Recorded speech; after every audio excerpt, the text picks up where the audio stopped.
Hello everyone, welcome back to select IAS. दोस्तों, आज से हम एक न्यू सीरीज़ स्टार्ट कर रहे हैं जहां पर हम विज़न आईएएस की मंथली मैगज़ीन को डिस्कस करेंगे। तो आपको बता दें कि अभी लेटेस्ट मैगज़ीन विज़न आईएएस की सितंबर 2023 की आई हुई है। आप सभी को पता है कि एक महीना ये लेट चलती है, तो अभी अक्टूबर की मंथली मैगज़ीन नहीं आई है, अभी सितंबर 2023 की मैगज़ीन आ चुकी है। तो अभी हम सितंबर 2023 की मैगज़ीन को डिस्कस करेंगे। चलिए आपको इस मैगज़ीन का एक बार इंडेक्स दिखाते हैं, किस प्रकार से ये मैगज़ीन होती है। ये काफ़ी इंपॉर्टेंट है, तो आप इसे कंटिन्यू रेगुलर फॉलो कर सकते हैं। डेली आपकी क्लासेस आएंगी और हर मंथ की मैगज़ीन को डिस्कस किया जाएगा, इसीलिए आप इसे फॉलो कर सकते हैं। फ्रेंड्स, अभी हम मंथली मैगज़ीन को डिस्कस करेंगे और लास्ट में जब आपका एग्ज़ाम होगा तब हम पीटी 365 मैगज़ीन को भी डिस्कस करेंगे। तो यहाँ से आपका करंट अफेयर काफ़ी अच्छे से कवर हो जाएगा। आपको इसे ऑनेस्टली अच्छे से फॉलो करना है। चलिए इस बार की मैगज़ीन के इंडेक्स को दिखाते हैं, जहां पर देखिए आप देख सकते हैं इस मैगज़ीन को सब्जेक्ट वाइज डिवाइड किया होता है। जैसा कि आप देख सकते हैं, सबसे पहला आपका पॉलिटी एंड गवर्नेंस का करंट अफेयर दिया गया है, राज व्यवस्था एवं शासन। तो काफ़ी सारी चीज़ें हैं जो हमें यहाँ पर डिस्कस करनी है। देन दूसरे नंबर पर आप देख सकते हैं इंटरनेशनल रिलेशन, अंतर्राष्ट्रीय संबंध से रिलेटेड करंट अफेयर आपका दिया गया है। तीसरे नंबर पर आपका इकोनॉमी से रिलेटेड करंट अफेयर दिया गया है। देन चलिए आगे देखते हैं, फोर्थ नंबर पर है आपका सिक्योरिटी से रिलेटेड जो भी करंट अफेयर है वो आपका यहाँ पर कवर हो जाएगा। देन फिफ्थ नंबर पर आपका एनवायरनमेंट से रिलेटेड करंट अफेयर दिया गया है। तो आप देख सकते हैं कि किस प्रकार से यहाँ पर सब्जेक्ट वाइज करंट अफेयर को डिवाइड किया गया है। तो आपको भी इसी प्रकार से चीज़ों को कवर करते हुए चलना है। सबसे पहले हमें यहाँ पर पॉलिटी एंड गवर्नेंस के करंट अफेयर को कवर करना है। चलिए फिर स्टार्ट करते हैं आज की क्लास। और आज की क्लास काफ़ी इम्पोर्टेंट होने वाली है, क्योंकि आप सभी ने नारी शक्ति वंदन अधिनियम 2023 के बारे में सुना होगा। यहाँ से हर एग्जाम में क्वेश्चंस आने के चांसेस पूरे हैं, इसीलिए आपको इस न्यूज़ को काफ़ी अच्छे से समझ लेना है। देखिए, सबसे पहली न्यूज़ है आपके सामने, नारी शक्ति वंदन अधिनियम 2023। सबसे पहले आपको पता होना चाहिए कि नारी शक्ति वंदन अधिनियम क्या है और इसे किस प्रकार से लागू किया गया है। तो आपको बता दें कि नारी शक्ति वंदन अधिनियम को लागू करने के लिए संसद के द्वारा 106वां संविधान संशोधन किया गया है। तो ये संविधान संशोधन आपके लिए काफ़ी ज़्यादा इम्पोर्टेंट है। आपसे क्वेश्चन पूछा जा सकता है कि 106वां संविधान संशोधन ये किस चीज़ से रिलेटेड है। तो ये नारी शक्ति वंदन अधिनियम से रिलेटेड है। इसे लागू करने के लिए 106वां संविधान संशोधन किया गया है। चलिए अभी नारी शक्ति वंदन अधिनियम को डिटेल में समझते हैं। सबसे पहले ये सुर्खियों में क्यों है, यानी कि न्यूज़ में क्यों है। तो हाल ही में संसद ने संविधान संशोधन 106वां संविधान संशोधन अधिनियम 2023 पारित किया है। इसका उद्देश्य क्या है? इसका उद्देश्य है लोकसभा, राज्य विधानसभाओं और राष्ट्रीय राजधानी क्षेत्र दिल्ली की विधानसभा में महिलाओं को 1/3 सीटों पर आरक्षण प्रदान करना। तो आपको पता चल गया होगा कि इसका उद्देश्य क्या है। तो फ्रेंड्स, इसका उद्देश्य है महिलाओं को लोकसभा, राज्य विधानसभाओं और राष्ट्रीय राजधानी क्षेत्र दिल्ली की विधानसभा में महिलाओं को 1/3 सीटों पर आरक्षण प्रदान करना। गौरतलब है कि संसद में इसे 128वें संविधान संशोधन विधेयक 2023 के रूप में पेश किया गया था। तो पेश इसे 128वें संविधान संशोधन के रूप में किया गया था, लेकिन ये है कौन सा संविधान संशोधन? 106वां संविधान संशोधन है। ये चीज़ आप यहाँ पर याद रखेंगे। चलिए अधिनियम के मुख्य प्रावधान को समझते हैं। अधिनियम के मुख्य प्रावधान क्या हैं? देखिए, इस अधिनियम के तहत संविधान के निम्नलिखित अनुच्छेदों में संशोधन किया गया है। तो कौन कौन से आर्टिकल हैं जिनमें संशोधन किया गया है? सबसे पहला आर्टिकल है अनुच्छेद 239 ए। आप सभी को पता है कि अनुच्छेद 239 ए ये दिल्ली से रिलेटेड है। चलिए देखते हैं इसमें क्या संशोधन किया गया है। तो अनुच्छेद 239 ए दिल्ली विधानसभा में महिलाओं को आरक्षण प्रदान करने के लिए अनुच्छेद 239 ए में संशोधन किया गया है। संविधान में निम्नलिखित नए अनुच्छेदों को जोड़ा भी गया है। तो आपने देखा कि किस अनुच्छेद में, किस आर्टिकल में संशोधन हुआ है और कौन कौन से नए अनुच्छेद हैं जो इस संशोधन के तहत जोड़े गए हैं। तो ये इन्हें भी आपको अच्छे से देखना है। देखिए, सबसे पहला आर्टिकल है अनुच्छेद 330 ए। अनुच्छेद 330 ए एक नया अनुच्छेद है जिसे इस संशोधन के तहत जोड़ा गया है। देखिए, अनुच्छेद 330 ए लोकसभा में महिलाओं के लिए आरक्षण के प्रावधान हेतु संविधान में अनुच्छेद 330 ए जोड़ा गया है। अनुच्छेद 330 के तहत लोकसभा में अनुसूचित जातियों तथा अनुसूचित जनजातियों के लिए आरक्षित कुल सीटों पर महिलाओं के लिए आरक्षण का प्रावधान किया गया है। तो अनुच्छेद 330 ये अनुसूचित जाति और अनुसूचित जनजातियों के लिए आरक्षित कुल सीटों पर भी महिलाओं के लिए आरक्षण का प्रावधान करता था। इसी के साथ अनुच्छेद 330 ए को जोड़ दिया गया है, जहां पर लोकसभा में महिलाओं के लिए आरक्षण का प्रावधान किया जाएगा। दूसरा आर्टिकल है जो अभी हाल ही में जोड़ा गया है, अनुच्छेद 332 ए। अनुच्छेद 332 ए यह राज्य विधानसभाओं में महिलाओं के लिए आरक्षण के प्रावधान हेतु अनुच्छेद 332 ए जोड़ा गया है। अनुच्छेद 332 के तहत राज्य विधानसभाओं में अनुसूचित जातियों तथा अनुसूचित जनजातियों हेतु आरक्षित कुल सीटों पर भी महिलाओं के लिए आरक्षण का प्रावधान किया गया है। तीसरा अनुच्छेद है अनुच्छेद 334 ए। महिलाओं के लिए आरक्षण इस अधिनियम के लागू होने के बाद जो पहली जनगणना आयोजित होगी उसके आधार पर परिसीमन प्रक्रिया पूरी होने के बाद लागू होगा।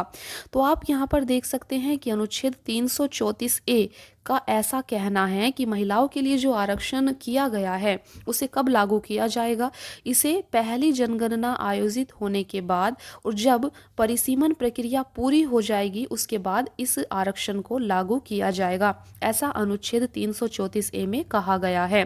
देखिए, यहाँ पर आप एक सनसेट क्लॉज देख सकते हैं, सूर्यास्त खंड। तो ये सनसेट क्लॉज क्या है? यह महिलाओं के लिए सीटों के आरक्षण की अवधि इस आरक्षण कानून के लागू होने की तारीख से 15 वर्षों तक जारी रहेगी। यही आपका सनसेट क्लॉज है। हालांकि संसद कानून बनाकर महिलाओं के लिए आरक्षण की अवधि को आगे भी जारी रख सकती है। महिलाओं के लिए आरक्षित सीटों का आवधिक रोटेशन प्रत्येक आगामी परिसीमन के बाद किया जाएगा। इस अधिनियम के उपबंध मौजूदा विधानसभाओं और लोकसभा के विघटन तक किसी भी प्रतिनिधित्व को प्रभावित नहीं करेंगे। तो इन प्रावधानों को आपको काफी अच्छे से समझना है, क्योंकि आपसे फैक्ट बेस्ड या फिर स्टेटमेंट बेस्ड क्वेश्चन पूछा जा सकता है। देखिए, अभी आपने यहाँ पर समझा कि इस अधिनियम के मुख्य प्रावधान क्या सब किए गए हैं। चलिए इसी के साथ आपको बताते हैं कि महिलाओं की राजनीतिक सशक्तिकरण हेतु किए गए अब तक के मुख्य प्रयास क्या रहे हैं। तो महिलाओं की राजनीतिक सशक्तिकरण के लिए सबसे पहला प्रयास 1992 में किया गया। आप सभी को पता है कि 1992 में 73वां और 74वां संविधान संशोधन किया गया था, जो कि पंचायतों तथा नगर पालिकाओं में महिलाओं के लिए आरक्षण का प्रावधान करता है। तो ये सबसे पहला कदम आप मान सकते हैं, ये महिलाओं की राजनीतिक सशक्तिकरण की दिशा में उठाया गया सरकार का मुख्य प्रयास था। फ्रेंड्स, इसके बाद 1996 में प्रयास किया गया था। 1996 में लोकसभा और राज्य विधानसभाओं में महिलाओं के लिए एक तिहाई सीटें आरक्षित करने हेतु 81वां संविधान संशोधन विधेयक पेश किया गया था। आप देख सकते हैं 81वां संविधान संशोधन विधेयक पेश किया गया था 1996 में। देन 1998 और 1999 में भी इन वर्षों में भी इसी प्रकार के कदम उठाए गए थे।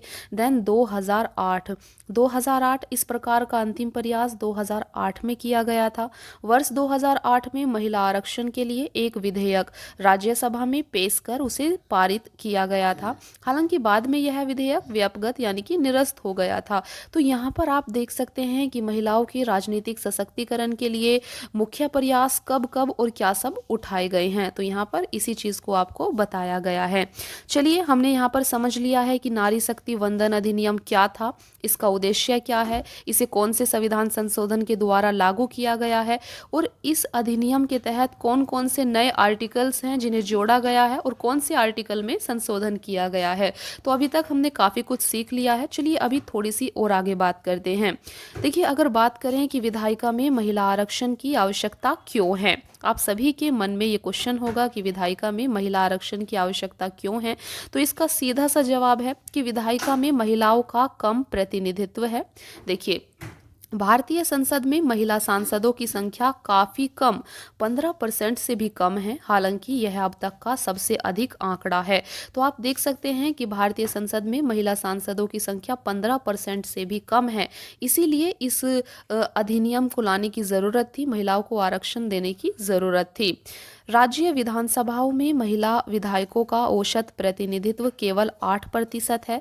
वहीं मिजोरम जैसे कुछ राज्यों में एक भी महिला विधायक नहीं है। तो आप देख सकते हैं। इसके अलावा अंतर संसदीय संघ के अनुसार भारत में निम्न सदन यानी लोकसभा में महिलाओं का प्रतिनिधित्व नेपाल, पाकिस्तान, श्रीलंका और बांग्लादेश जैसे इसके पड़ोसी देशों से भी कम है। माना जाता है कि राजनीति में महिलाओं का कम प्रतिनिधित्व विश्व आर्थिक मंच की ग्लोबल जेंडर गैप रिपोर्ट में भारत के खराब प्रदर्शन का एक मुख्य कारण है।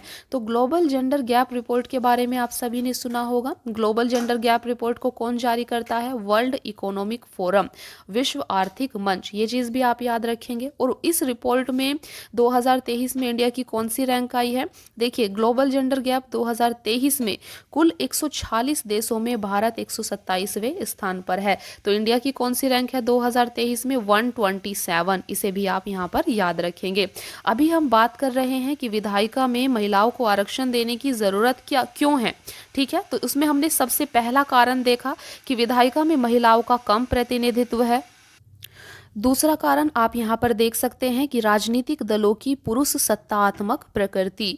राजनीति में महिलाओं का प्रतिनिधित्व बढ़ाने के लिए सकारात्मक कार्रवाई आवश्यक है। ऐसा इसलिए क्योंकि राजनीतिक दल स्वाभाविक रूप से पुरुष सत्तावादी बने हुए हैं। महिलाओं को राजनीति में प्रवेश के समय धन और बाहुबल जैसी बाधाओं का सामना करना पड़ता है।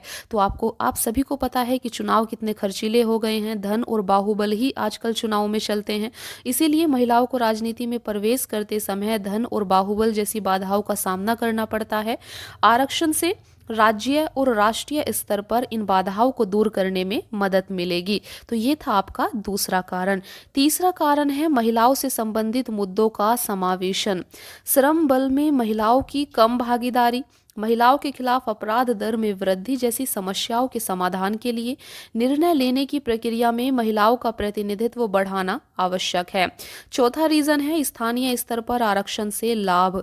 ऑक्सफैम इंडिया द्वारा किए गए आकलन के अनुसार स्थानीय स्तर पर महिलाओं को आरक्षण प्रदान करने से कुछ महत्वपूर्ण सामाजिक सुधार देखे गए हैं। उदाहरण के लिए उनके खिलाफ किए जाने वाले अपराधों को दर्ज कराने की प्रवृत्ति में उल्लेखनीय वृद्धि हुई है। साथ ही पेयजल, स्कूलों जैसी बुनियादी सुविधाओं तक पहुंच में भी सुधार हुआ है। तो आप देख सकते हैं स्थानीय स्तर पर भी आरक्षण के लाभ मिलते हैं। पांचवा पॉइंट है यहाँ पर महिलाओं के नेतृत्व वाले विकास को बढ़ावा मिलेगा। महिलाओं को आरक्षण देने से महिलाओं के नेतृत्व वाले विकास को बढ़ावा मिलेगा। इससे राष्ट्रीय और राज्य स्तर पर नीति निर्माण में जनप्रतिनिधि के रूप में महिलाओं की भागीदारी बढ़ाने में मदद मिलेगी। तो फ्रेंड्स, यहाँ पर हमने समझा कि विधायिका में महिला आरक्षण की आवश्यकता क्यों है। तो यहाँ पर आपको 5 से 6 पॉइंट बताए गए हैं जिन्हें आपको अच्छे से याद कर लेना है। ये पॉइंट आपके मेंस आंसर राइटिंग में भी काम आएंगे। तो अगर आप मेंस आंसर राइटिंग करते हैं तो ये पॉइंट आपके लिए काफ़ी ज़्यादा ज़रूरी है क्योंकि ये एक एनालिसिस में काम आएंगे। चलिए अभी आगे बढ़ते हैं। अभी बात करते हैं इस अधिनियम को लेकर प्रकट की गई चिंताएं। इस अधिनियम को लेकर मुख्य समस्याएं क्या हैं, चिंताएं क्या हैं? देखिए, सबसे पहली समस्या या सबसे पहली चिंता यहाँ पर आप देख सकते हैं समानता के खिलाफ। आरक्षण का विचार संविधान में निहित समानता के सिद्धांत के विपरीत है। ऐसा इसलिए क्योंकि सीट आरक्षित होने पर महिलाएं योग्यता के आधार पर प्रतिस्पर्धा नहीं कर पाएंगी। तो ऐसा कहा जा रहा है कि यह समानता के खिलाफ है। दूसरा, मतदाता के चयन करने के अधिकार पर प्रभाव। विधायिका में महिलाओं के लिए सीटों का आरक्षण मतदाता के चयन करने के अधिकार को सीमित करता है। साथ ही यह आत्मनिर्णय के सिद्धांत के भी विपरीत है। तीसरा पॉइंट है गैर सजातीय समूह। महिलाएं एक जातीय समूह की तरह कोई सजातीय समुदाय नहीं है, इसलिए जाति आधारित आरक्षण के समर्थन में जो तर्क दिए जाते हैं वे महिलाओं के लिए नहीं दिए जा सकते। फोर्थ पॉइंट है आपका यहाँ पर महिलाओं के राजनीतिक सशक्तिकरण पर कम प्रभाव।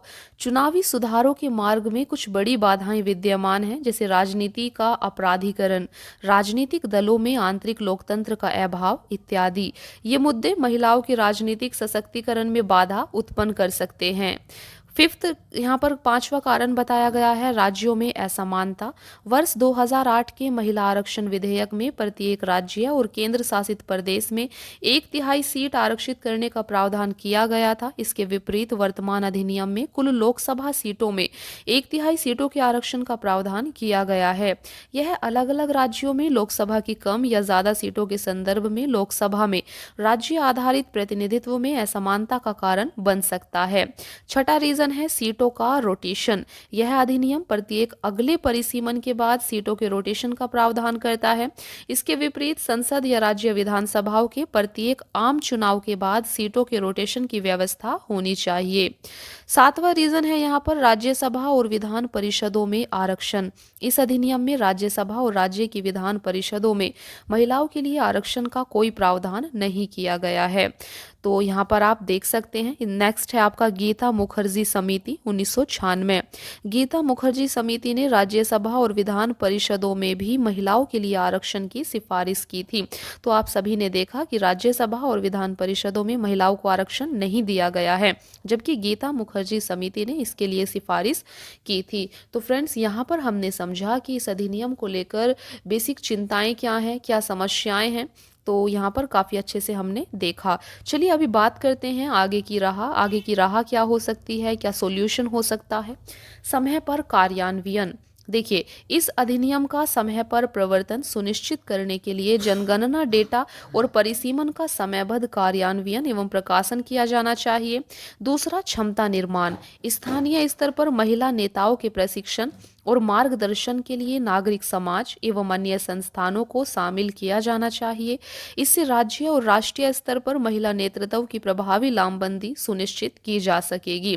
तो आप देख सकते हैं, ये बहुत ज़्यादा ज़रूरी है कि इस अधिनियम को समय पर कार्यान्वित किया जाए और महिला नेताओं को प्रशिक्षण दिया जाए, उनका क्षमता निर्माण किया जाए, कैपेसिटी बिल्डिंग की जाए। ये काफ़ी ज़्यादा ज़रूरी है। तो फ्रेंड्स, आज से आपकी विजन आईएएस की मंथली मैगजीन की डिस्कशन की सीरीज स्टार्ट हो चुकी है। आई होप कि इसको आप रेगुलर फॉलो करेंगे। देखिए, महिला आरक्षण विधेयक ये काफ़ी ज़्यादा ज़रूरी था। इसको डिटेल में समझना काफ़ी ज़्यादा ज़रूरी था, क्योंकि यहाँ से एग्जाम में क्वेश्चंस बन सकते हैं। इसीलिए आज हमने इसको डिटेल में समझा है। ये पॉलिटी की आपकी पहली न्यूज़ थी। तो पॉलिटी का डिस्कशन ये आपका जारी रहेगा। नेक्स्ट क्लास में हम काफ़ी सारी करंट अफेयर को कवर करेंगे और जल्दी से जल्दी हम इस मैगजीन को कवर करने का प्रयास करेंगे। तो आप सभी को ज़्यादा से ज़्यादा सपोर्ट करना है, ज़्यादा से ज़्यादा लाइक करना है और अपने दोस्तों के साथ भी आप इस क्लास को शेयर करें। Thank you so much friends. आज के लिए इतना ही। मिलते हैं फिर नेक्स्ट क्लास में। Thank you.